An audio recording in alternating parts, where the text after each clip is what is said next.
big talking point that we are having in the country at the moment is about inflation, ever rising because of what's happening with those geopolitical events between Russia and the Ukraine, causing inflation to skyrocket because of the price of Brent crude.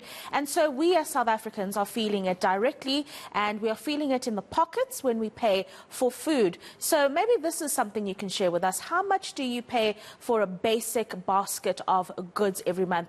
If you're still brave enough to look at your slip when you're done paying. But let me take you through the inflation that came through this week. Let's take a look at the first page here. We had inflation for February coming in at 5%. So it's on the upper level of the Reserve Bank's target range, which is between 3 and 6%. And that is why they decided to increase interest rates by 25 basis points in the last meeting that they had.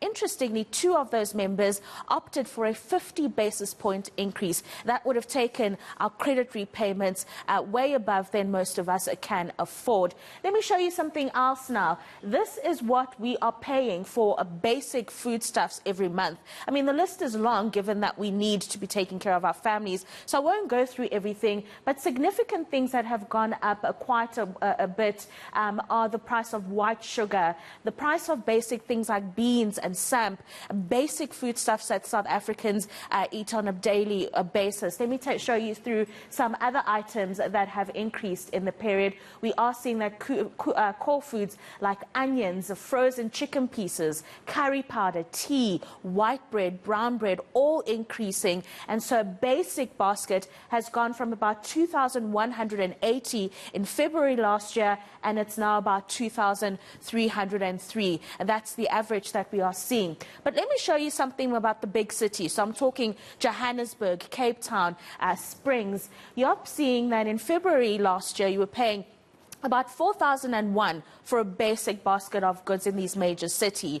Fast forward to this year, February, we are seeing that it's 4,355 and 70 cents. And that's an increase of about 8.9%. Many would say that the price of just living really is almost unaffordable. But let me show you now fuel inflation, the horror that we're going through with petrol prices. Let's take a look at that now. Between February last year and February this year, fuel inflation has gone up a staggering 29.4%. So the price of Brent crude, even before the Russian invasion, was very volatile. And unfortunately, South Africa has suffered from a very low performance in the local currency. So it's been very weak.